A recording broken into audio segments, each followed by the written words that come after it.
Well, when I first joined the band, I thought it was a good concept, all the songs being 30 seconds long.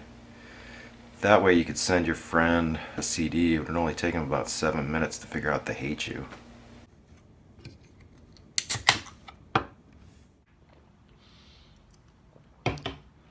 Oh, yeah.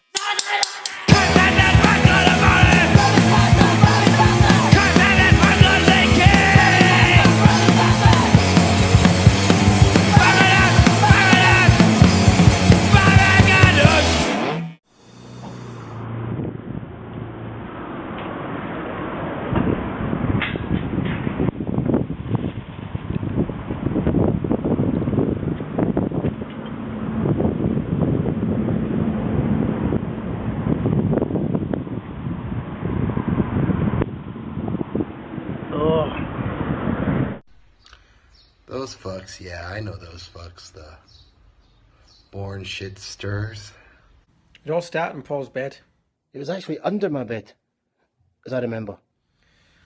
Well, I got that 4-track recording thing, and I took it around his, and it had built-in drums on. They were 30 seconds. That was the first reason why the songs were so short, because we were just playing along to them. Anyway, I said, let's stick some vocals on it, and he was like, oh, aye. I said, well, we have to fucking shout. He's like, well, you can't make a noise in here. So it's Japan, the walls are like paper, you know what I mean? He said, here, get under me duvet. Paul had put a classified ad for looking for members to start a punk band, which I replied to. I emailed him, I said, look, I'm shite on the guitar and that, but if you want, if we try out and it's not good enough, we'll just get fucking drunk. I met him, and he was nothing like his description. He said he was slim. He said basically tall, dark and handsome is what he fucking said, but I mean, he was none of them. He had a red face and a hunchback and yellow teeth. So I arrived at Hakata station, and I haven't been to the city that often then. I was living in Kyushu, and I didn't really know where I was going or anything. I met him at the station. It was a short walk to his house. The first thing we did is we went to buy cans. There was a little bit of a conflict there, because I was accustomed to drinking Tanray, which was a cheap Kieran make. And well, in those days he liked something a little bit more expensive, especially since I was paying. To this day, I don't think he's ever fucking bought me a beer. Anyway, we got to his. We played on the guitars a little bit, and he said, right, let's fucking go out. We went to IAF shop, which is a little art space, and that's where I met Nigel. And I've always felt really, really bad about this, about what happened. Aye, it was one of the first bands, shitey punk cover bands that we done about. Well, according to Facebook, it's 9 years ago now, judging by the photos. But we had a mutual friend. Well, I had a friend first called Nigel from Sheffield, and he was a complete alcoholic. I was diagnosed with brain damage, and it was after I headbutted him. But I mean, to be honest, he didn't seem any fucking different. It was hard to tell. First time John met him, he headbutted him. It must have been 5 minutes after meeting him. The worst hangover I've ever had in my life. I can still remember it now. You know what? When people say blind drunk, I actually felt blind. I couldn't open my fucking eyes, man. Nigel turned up and he was the singer. We were playing Exploited and he was singing Motorhead at the same time, man. It was unbelievable. Half an hour later, there was a fucking sleep outside in front of the studio. Well, I don't know what Paul was thinking, but I thought it was fucking great. We did play one gig in Kokura, which Yeah, well, least said about that, the better. Oh aye, the dreaded Kokora gig.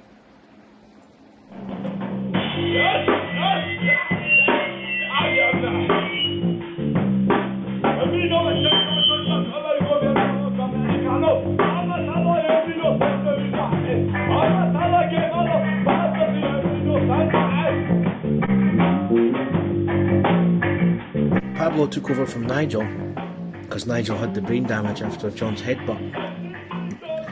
Pablo being the Panamanian skinhead who did music with Aaron. It's a small world.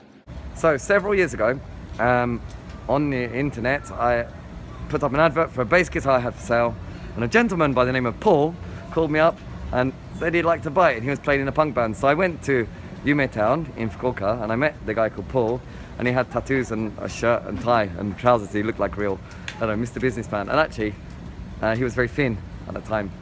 He was a different man. And he bought the bass, and fuck knows what he'd done with it, because he don't have it now. And also, last time I saw him, he's changed. He's not the same person anymore. He's grown into something else. He's become Scottish, I think. I sold that bass to pay for my false teeth. Paul, that dude is an encyclopedia of bullshit. I mean, the fucker listens to German disco. What a fucking twat. I mean, he's a good bass player, I guess. If you like German disco. And if you like an encyclopedia of bullshit. That dude probably sucks dick for German disco, by the way. Fuck him. Bukake Bastards. I'm fucking glad he changed that name, man. I never liked it from the start. That was Paul's idea, like. There was a Lawson near Yoji getting his gun now, and we were having a few cans. That's when Gonzo was alive, bless him. And he said, Bukake Bastards, you know, we were all drunk, and we're like, oh yeah, that's funny, yeah, that'll be a laugh. Nah. Nah.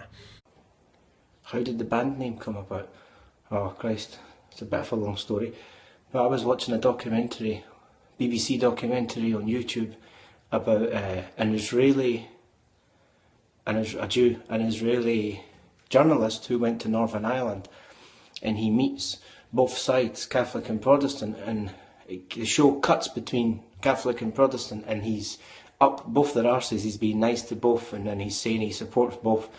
And I scrolled down the fucking comments, and somebody had wrote, Jews, born shit stirrers. Is that what he said? He thinks he's Jimmy Somerville, doesn't he? It doesn't have to be political, man. No, it's just born shit stirrers, because that's what we are. We're always slagging cunts. Recording you? Yeah. Recording, man.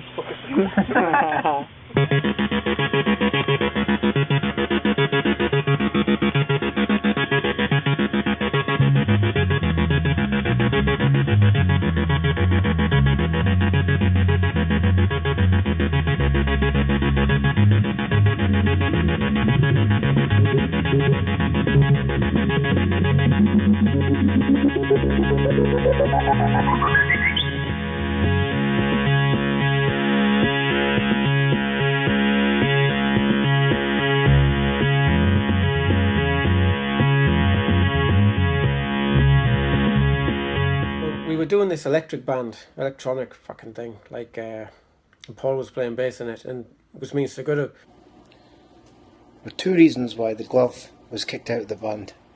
First reason, he's a fucking wire puller, if that means anything to anybody. I don't know, something he was pulling wires out or some shit. I'm not really sure what was happening, but that didn't work out. And me and Paul were doing this, you know, we were doing the shit stirrers, just really just messing about at home, you know, recording. Now and again we'd go to the studio with Gonzo, rest in peace. Anyway, we invited the glove, like, you know, come and play guitar, you know, because we only had a few songs, we were only messing about. He turns up, fuck me. I mean, me and Paul just looked at each other. He had a fucking chain around his neck, and he attached it to the mic stand. I mean, Gonzo didn't even know him. Gonzo was thinking, who the fuck is this, you know what I mean? Anyway, I thought, well, give him the benefit of the doubt, you know, maybe he's trying to, I don't know, maybe it's artistic or some shit. Anyway, fuck me, plug the guitar in, man. Fucking Muddy fucking Waters fucking guitar solos, man. And second reason, we didn't want extended fucking blues solos. But me and Paul just fucking went to the bar. We was like, fucking hell. And the first thing Paul said to me, he said, did you see that cunt? I said, what, that fucking Shane? He said, no, he only had one fucking can. You know what you call it when someone shites in your pool? Muddy waters. He could have wrote a blues song about the food at his fucking wedding, like. Fucking shite. And the old drummer, Gonzo, he left the band because he got some fungal foot infection when he went to Venezuela. Oh, what a shame, I know. He was only 17. Gonzo. Oh boy. I actually wrote some notes down about this because I figured that you were going to ask me. Oh, have you ever been to Ippudo Ramen? You've probably had a little bit of Gonzo. What? He's dead?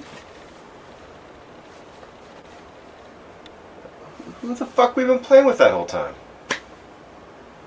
Well, he was getting a hair transplant. And that's what I had, like. But the doctor said he fell off the table when he was getting his hair sorted. And the doctors cut his feet off. They think that he got locked in there one night when he spent too long in the bathroom. They still haven't figured it out exactly. And they figure he crawled into the broth vat and then passed out drunk. At least we hope he was passed out. You know, the chefs, they come in at, oh my God, in the morning, and the guy just hit the switch and thought that he was boiling down pork bones. And then he noticed a Chinese iPhone knockoff on the floor under the thing. He just took it and stuck it in the lost and found box and didn't think any more about it, but that was how they figured out eventually that it was Gonzo. And then every few weeks had to keep going back to the doctor, and they would cut more bits off until he was just like a stump. Well, that's what I heard. I don't know if it's true.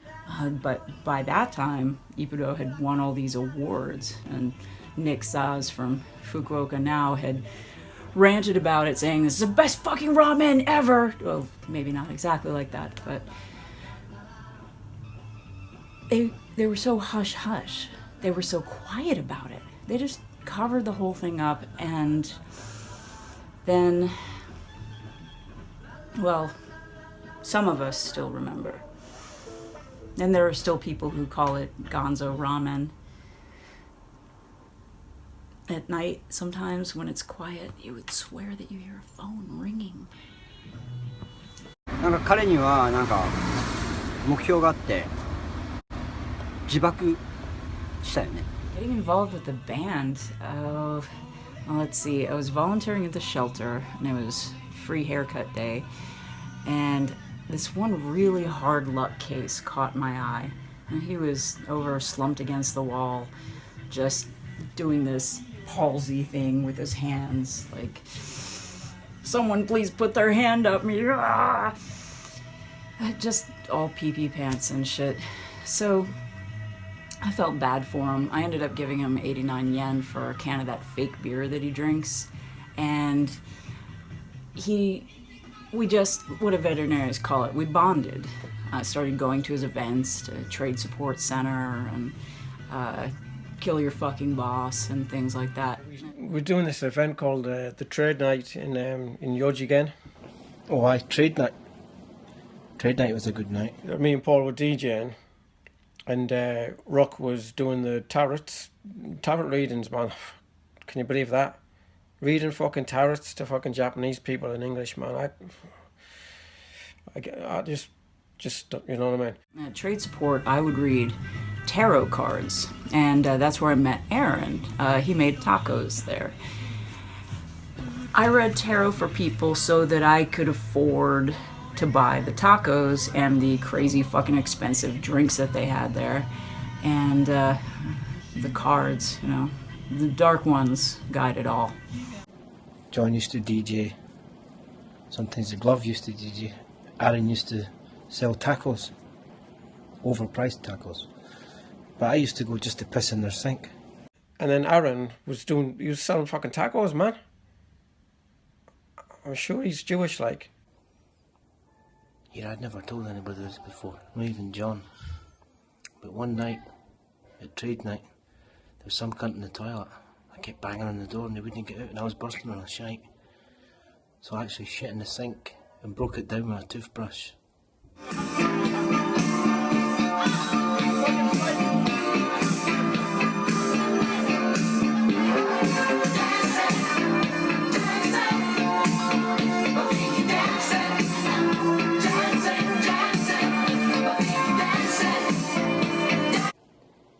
Fuck's sake, I forgot about the turrets. The cane is Yasuoka-san. He's the he's a shacho of Yojigen. We don't really see him very often, but he used to come now and again to the DJ nights, and he always has he's into Clockwork Orange and all that, man, and he walks around with a fucking cane, and you know what I mean. He doesn't need it. Who's the Cane? Oh, wait, I got this one. The Cane is the no-holds-barred wrestling champion from Sumiyoshi. He starts out by slathering his body all over with baby oil. And then he gets his opponent in one of those Greco holds, you know, and he can't be defeated. Then the crowd starts chanting, "Give him the cane, give him the cane." In fact, that's the motto that they put on their poster. Bring all the cane. I haven't seen it myself, but I've heard a lot about it. They won't let women into those clubs, but I have his friend in the Navy, so. I think he's like a mystical creature. I've only seen him once, maybe. Regardless, his venue still smells like piss and death. Using a cane when you're not disabled is almost as bad as wearing sunglasses and pretending you're blind. But when it's a fashion cane, or a Mongol cane as I call them, one with wee stripes or stars or a wee fucking ruby on the end, that really pisses me off. Anyway, I was playing fucking Paul Young or some shite, and fucking Paul comes running over. I thought he was going to say, "Oh, what you playing?" He said, I said, "What's up?" He said, "John, there's a cunt with a cane over there, man, look." Remember when Major said he was dancing with tears in his eyes? I was dancing with a cane in my eyes once. I danced with a cane in Yojigen, and he was putting his cane up like that. Couldn't really put my fucking eye out. Oh, I had the bass line. Well, that was just, it was meant to sound like a man is walking with a cane, you know, Charlie Chaplin shit, like.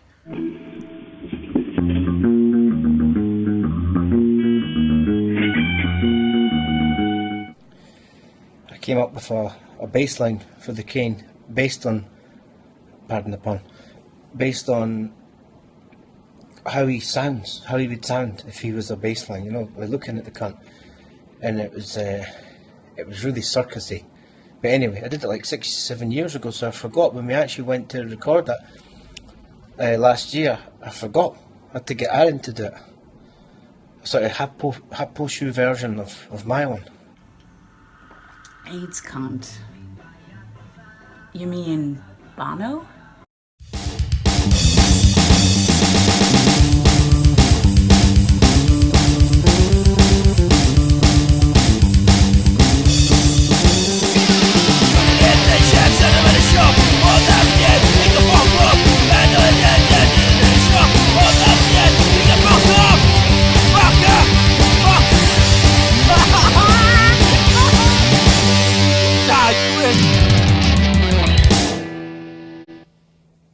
You ever look at somebody and say, "Oh God, that's a shame, they didn't look right. They look like they've got cancer or AIDS."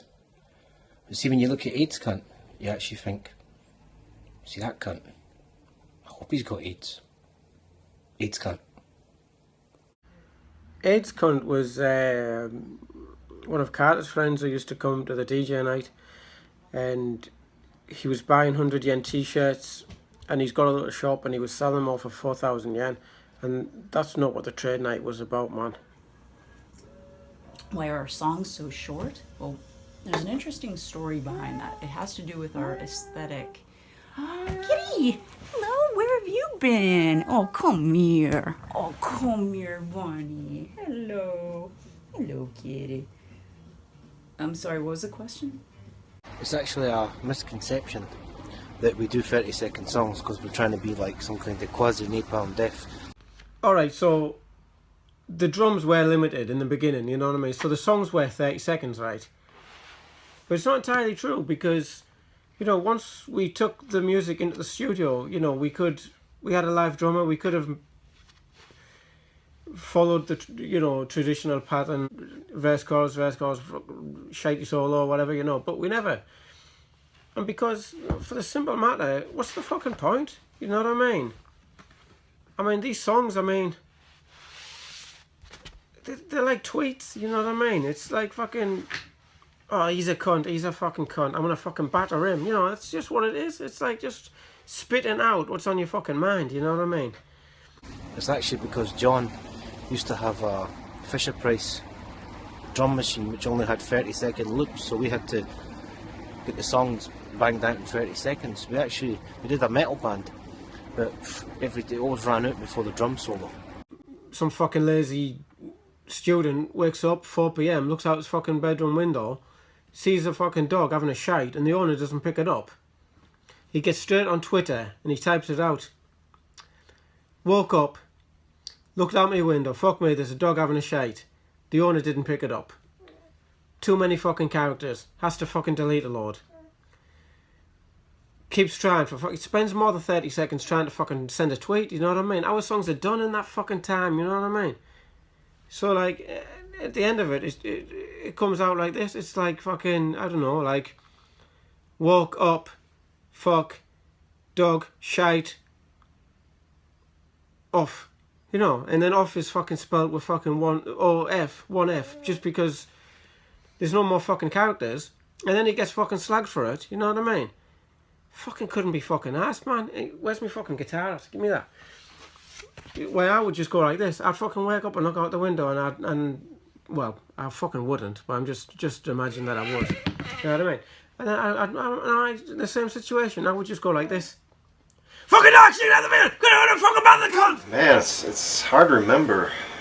I was hanging out with this Panamanian skinhead, Pablo, over at a bridge in a bad part of town, somewhere you wouldn't want your mother to see you there. And anyway, John comes walking up, sits down. Some old fucker comes up and sits next to John, because, you know, we had instruments with us at the time, and starts just asking him stupid questions like, you know who the Beatles are? Whole time, for like an hour. John said no. Walk on. I don't know who the Beatles are. From that point on, I knew he was pretty fucked in the head. And then I started going down to trade event nights, and I made a killing off Japanese priced tacos. He was just a frustrated musician. He couldn't get any decent gigs, you know. He was sick of having to pay to play, you know what I mean? Nobody turning up.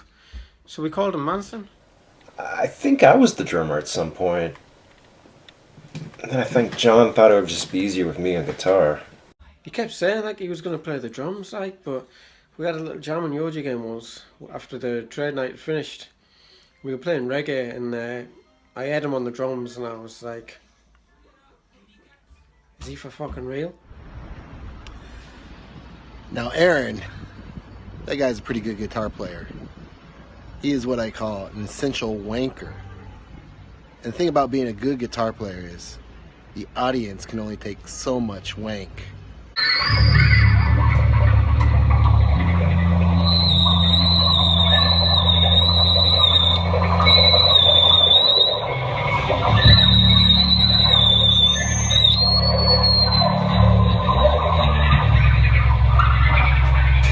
I'd cave him one time. I had to let him start putting his band on, his Godzilla Snacks, man.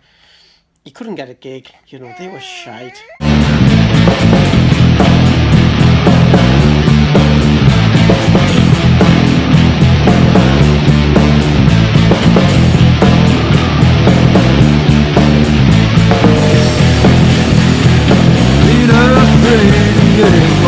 I started letting him play, and you know, nobody turned up. It was really embarrassing, you know, but I always paid them, you know what I mean?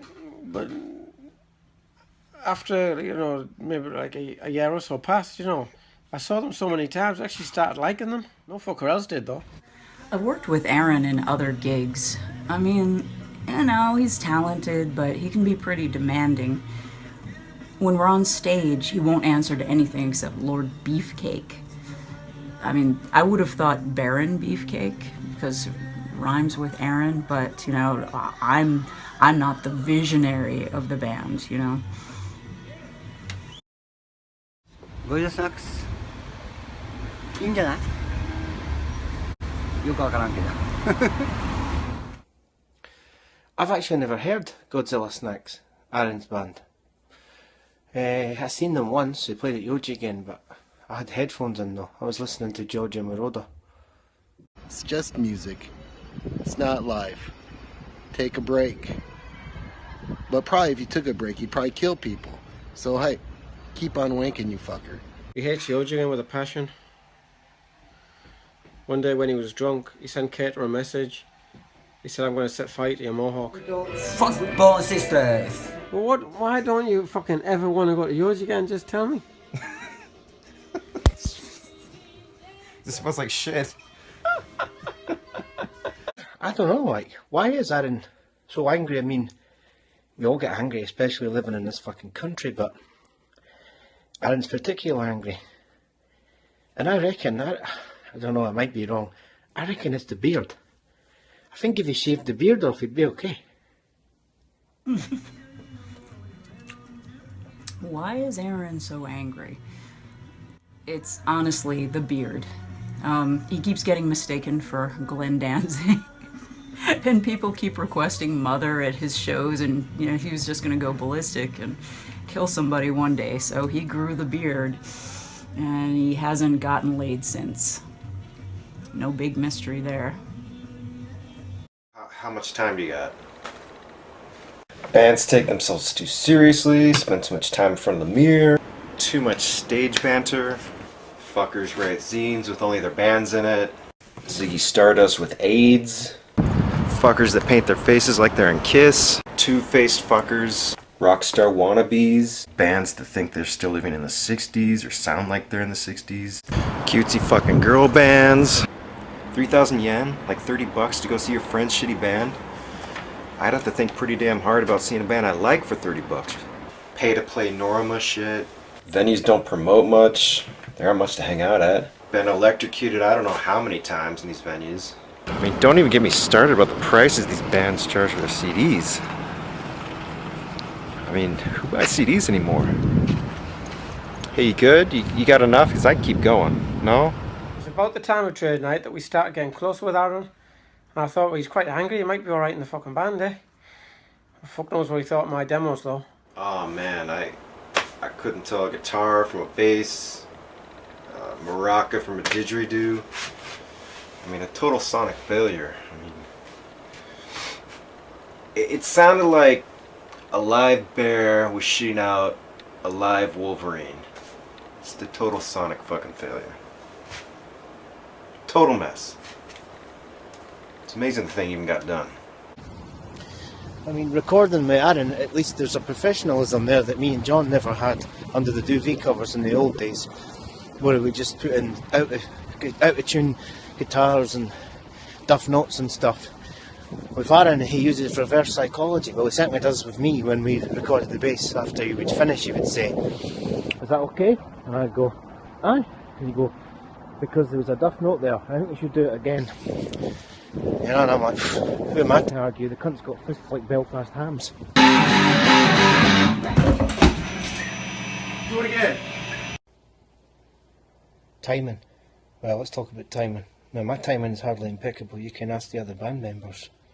I don't want to put a friend and a band member down, but basically the only way to describe John's timing is if you've ever tried to do a fucking cha-cha dance with a three-legged goat. That's a pretty accurate description, I would say. Oh man, he's just got poor timing, poor rhythm, poor technique, everything. It's like that Bukowski line. Men who walk as if melody has not yet been invented. Something like that. That's John in a nutshell. It's just terrible timing. There's absolutely nothing wrong with my timing. It's him. Classically trained, fucking can't think out of the box. Everything has to be like this 4-4-4, fucking fuck off. He's a prick. But what I do, and it does go over some people's heads, but it's on purpose. It's like this. 1, 2, 3, 4. 1, 2, 3, 4. 1, 2, 3, 4, 5. 1, 2, 3, 4. And I do that on purpose because there's no other music like that in the world. It's new, it's fresh. Sometimes I'll mix up which bar it goes in just to throw the drummer off or something, you know what I mean? And, you know, if he's a good drummer, he'll be able to follow it. It's no big deal. It's just him, he's a fucking prick. What do you give you that 4-4-5-4 time signature shit? Man, don't listen to it. It's just an excuse. I mean, who's he think he is? Geddy Lee? Prog rocker? I don't want to fight him, like. I think it's got a lot to do with the guitar solos that were demanded of John. You know, he was trying to do that Lenny Kravitz stroke Jimi Hendrix black thing, you know, with the thumb over the fretboard, but John's not got a thumb. Yeah, I used to be a fan when they were doing 30-second songs, but now they've sold out. They're just doing fuck it. They're doing 50 seconds, like almost a minute. It's like, what the fuck is that about, you know? Like, what? Seriously, what? Well, no, we don't do guitar solos. Well, there's a couple of songs that have small ones, man, but the only point of having one for us is to, you know, so I can breathe, you know, before I sing the next bit, or so I can have a drink. What's that fucking band called again? Fucking shiteless or fucking shirtless or fucking some shite. We're not on target. We're not on the same page. It's not your fault. I was the first. You thought it could be better, and now you know better. But don't say sorry, I don't care. I have no fucking idea how she ended up in the band. How I got involved with the band itself. Well, I was over at John's house to meet his kid, who's this really cute toddler. And we opened a few cans after he had put his kid down for a nap. Not put him down, but... And he said, do you want to do some songs? And I said, I don't have any songs. Do you have any songs? And he's like, oh, let's write a couple right now. So he showed me this incredibly racist email that Paul sent. And we wrote a song based on that, and then we wrote another one about Paul. Well, I told you about Paul. And it ended up taking just about 10 minutes. And then he's like, okay, I'll record some guitar, his little machine that he had in the living room, and you can do some background screams. She came around once, we had a few beers, and before we knew it, we wrote 2 songs in 10 fucking minutes. I thought, well, screams I can do. I mean, I was kicked out of shit floor for not having a high, squeaky enough voice, but I can scream, so I said, sure, but your kid is asleep in the next room. And he said, oh no, he's a really sound sleeper, and he's far enough away, he's a couple rooms down. So I said, what about your neighbors? You're in a Japanese apartment building. And he said, it's fine, and he talked me into it, and so I screamed, and he jumps about a foot, which is something like 20 centimeters in Japan. And he says, fuck, the neighbors are gonna think somebody's being murdered. Bassist, who's that? Paul? Oh, I keep forgetting he plays bass. Yeah, that would be drunk Scottish racist cunt.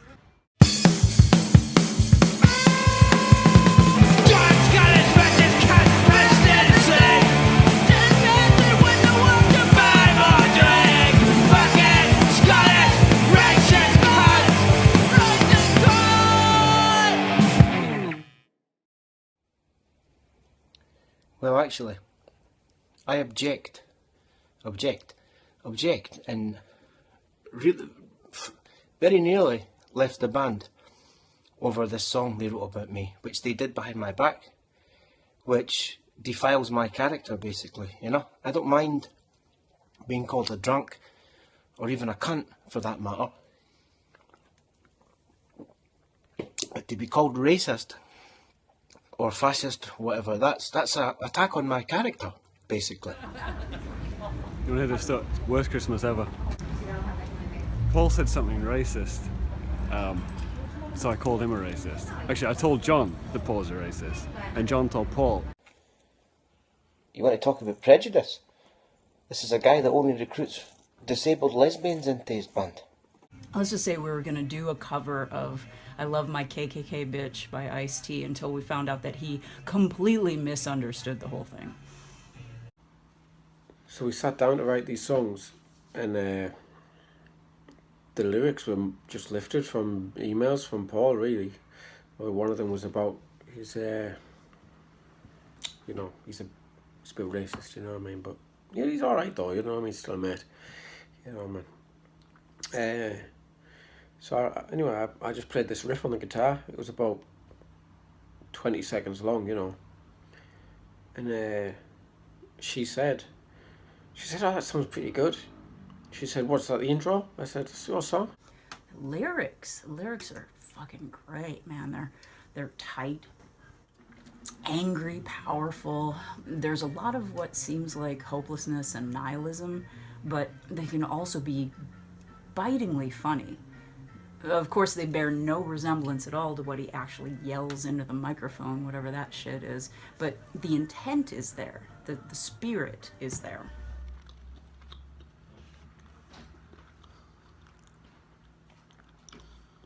I was DJing at Utero, and Tessa's band was playing. I never knew her then. She came in, she sat directly opposite me, and she was staring at me. I thought she wanted pumping. I didn't do it. I Hear Pink Floyd was just a nod to Screeching Weasel, really. You know, didn't really have anything against them. I'm not particularly a fan. It's just Polish vodka I fucking don't like.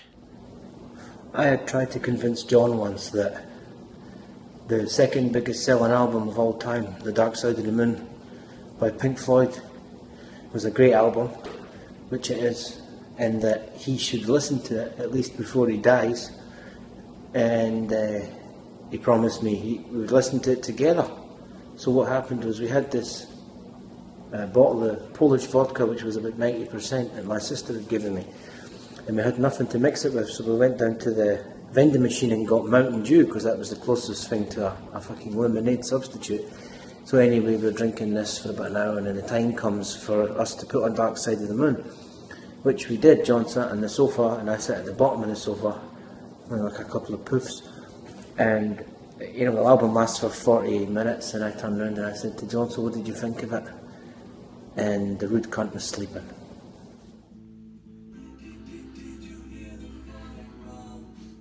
I'm a Kim Boogie motherfucker.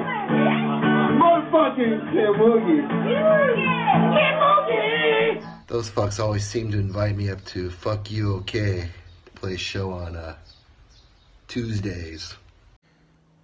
I started putting Jay's band on at the trade night. He turned up. Played, you know, I always thought he was a good laugh, like, but it was just sloppy music, you know. And then after the show, he gets out all these overpriced bagels, starts selling them. Fucking Jewish as well, isn't he? The opening bands, man, those bands are pure shit. Fill me full of alcohol and let me fall off the stage, and I still kick their asses. I don't even need a fucking band. Fuck, I probably don't even need a fucking guitar either. You see it. It's all about the presence, man, and I'm full of it. And how I see the Born Shit Stories, they took my song, Ken Moogie Motherfucker. I mean, that shit was A-side, gold platter shit. And they took it, they recorded it. Fuck those dudes.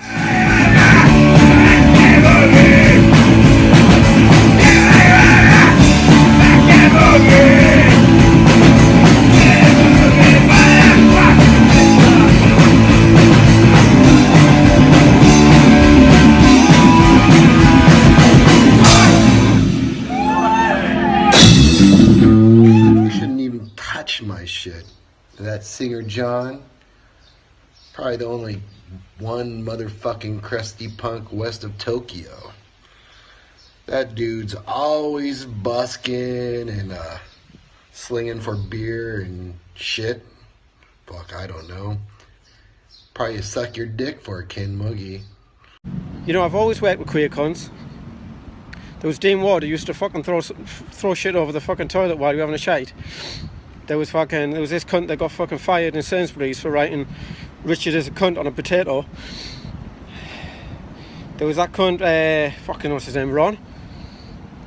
He was fascinated with Susan Kennedy from Neighbours. There was that Bangladeshi bully whose nickname was Spicy. And then there was John.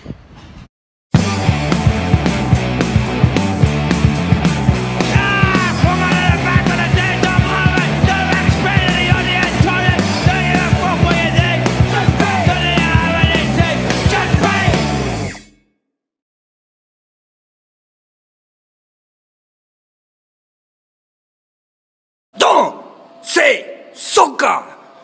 I knew he was a drummer because I used to see him at gigs sometimes when I was DJing, and he was in a band with the Shacho of the company. 松岡行ってたら入れ墨だらけの外人がおって俺らの悪口を言うような外人がおってそれがジョンでした。 Always had 3 cans before he went to work in the car, and the boss said, if you drink and drive to work, it's going to be really bad on our company. I don't mind you having the cans, but please take the bus. So he just used to park the car in the 7-Eleven car park around the corner. I do have to say, June is my favorite member. But he does have a certain habit, if you know what I mean. I remember the first day we got in the studio to do the drums and the guitar. あの時はね、俺こっちの歯がなくなったよね。あれ今こうやって。He sat down and he had this weird look on his face and he reached in his mouth and he pulled out his tooth. We just sat there laughing. And then I thought, well, let's use it as a guitar pick. So I did. That whole first album. It's the sound, man. June's tooth. We did the whole album.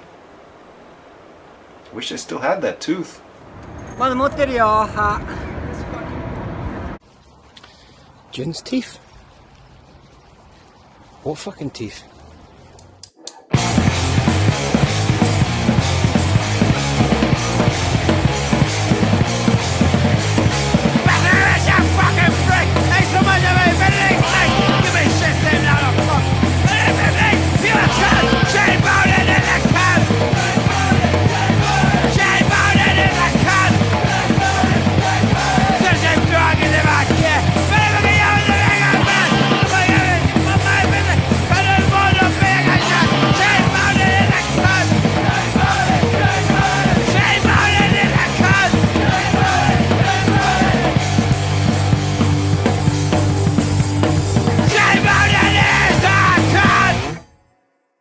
Shane Bowden is a fictitious Australian cunt. He doesn't exist. Shane Bowden, or Bowden, he was this guy who, when I was singing for Shit Floor, he was in the same show with me. John and Paul have something against him, and I've never really understood what it was, but my recollection of him is I tried to wait around for his set, because it's the polite thing to do, and he started warming up this electronic equipment that just made a horrific sound, like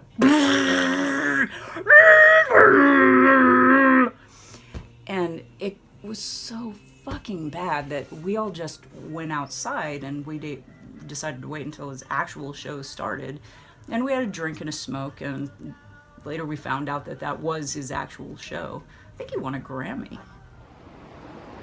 See, if you look up the word cunt in the dictionary, you'll see a photo of that fucking prick Shane Bowden.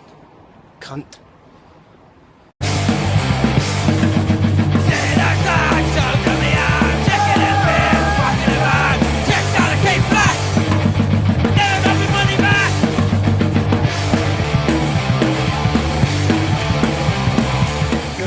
bit guilty because we were meant to go to Aaron's for Christmas dinner, and he was so fucked on drugs that he couldn't go.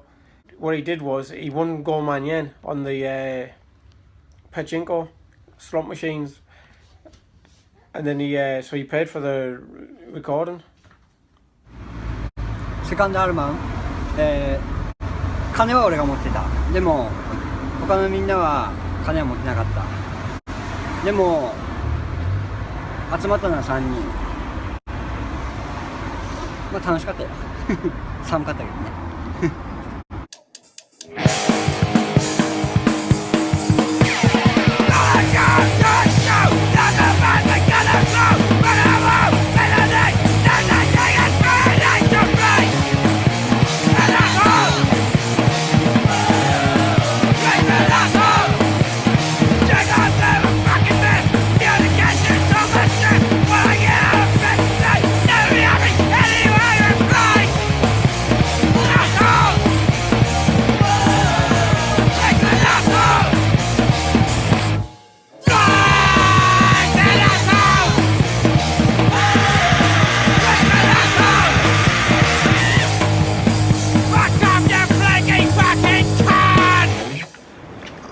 Fuckers are too cheap to go pay for a real studio. They paid me in Kinmugi. It's the beer we drink here. It's like the grape drink or malt liquor of white trash foreigners here in Japan. Anyway, it's a strange mistress. You drink enough of it, it'll turn on you. These fuckers just show up at the studio, blitzed out of their mind. They've forgotten their own songs they'd written. I had to show them how to play their own songs. I was like a slave driver. Do it again. Do it again.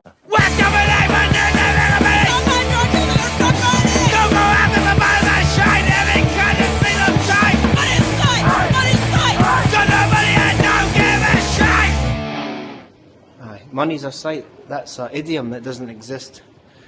It comes from my mother. She uses these idioms. She makes up these fucking idioms that don't mean anything. So when she's got no money or she's broke, she says, oh, money's a fucking sight.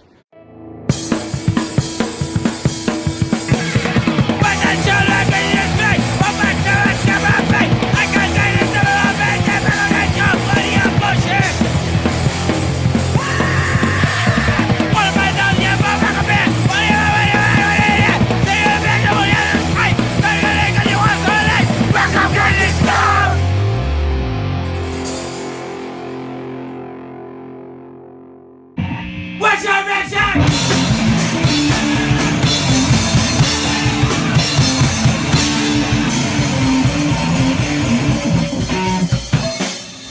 You fucked it up, man. Fuck you, dude. I don't know the fucking song. Well, it's my fucking song. Well, fuck you. Well, fuck you too. Yeah, John sent me a YouTube clip from a band called The Rapist. And the clip appeared to be a live show in the middle of a reptile orgy, and a bunch of guys in their speedos on stage. Anyway, I learned the song, "Fucking Disgrace," and a little later on, he sent me the studio version, and the guitar seemed to be doing something totally different than whatever they were doing in that reptile orgy.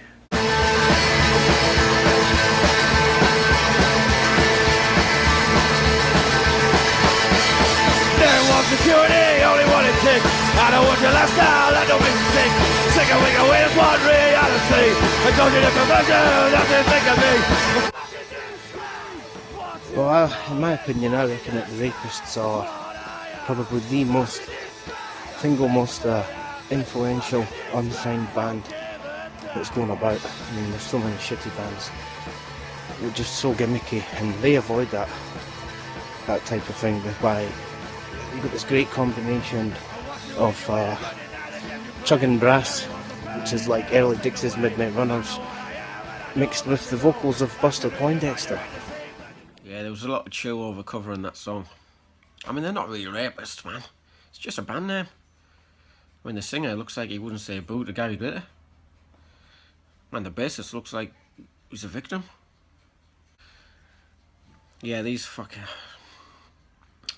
This bearded lesbian started this petition, man, about us trying to get us kicked out of Japan. I mean, it's just ridiculous, isn't it? And before we knew it, there was another petition to cancel out that one. And it was 50-50 at one point, like, but, well, there's not much they can do about it, really. But it's no secret that the drummer Damp Dog was a huge influence on June. Well, it's been well documented. Why'd I have to talk about it again? It was one of the darkest periods of my life. I was 16, I was sober before I met Peter.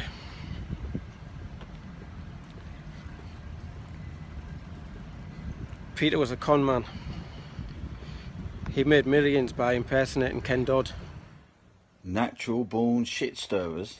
My fucking ass. Get it up ya. Peter's what you call in the business a buffer. A buffer. He'd been on Watchdog, I didn't even fucking know. He was selling hooky gear when he was younger, you know. He was a crook, basically. Yeah, the fucking bearded lesbians, horrible cunts. They made fucking John's life a misery for a while. They started an online smear campaign against us. Oh man, it honestly nearly ruined my life, man. There was even one time they pitched outside his old flat when we used to live in Hakata, and we had this idea to get rid of the cunts, so I did some fucking Death Wish free shit. We boiled piss in pots and threw it on the cunts. Every day I would wake up, I would spend hours going on YouTube, deleting all the comments, all the negativity. So I had to hire Peter. I hired him to take care of our online presence. He would take care of the online shop, and he would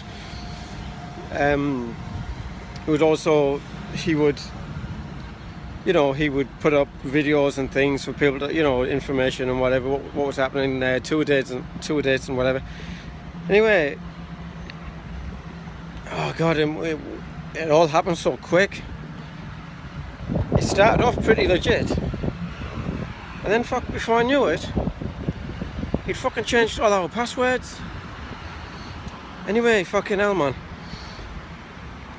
I went to log in and access denied. I couldn't fucking get in, man. What he'd been doing, all the money from the t-shirts and from the CDs had been going to his PayPal account. Fucker, we never made one fucking penny on that last fucking album, man. I knew they was inexperienced. Yeah? So I robbed them fucking blind. They fucking deserved it, the fucking northern monkeys.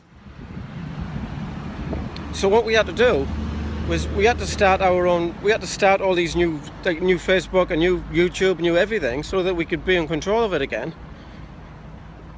And obviously, eventually people stopped buying things because they knew, like, they weren't getting the goods, goods weren't coming, So fucking, you know what he fucking did then? He fucking changed the fucking website name from Born Shit Starers to fucking Born Sex Offenders. Oh man, it was just fucking too much, man. I fucking don't even want to talk about it. Why? John's solo record deal that fell through, or he rather let fall through.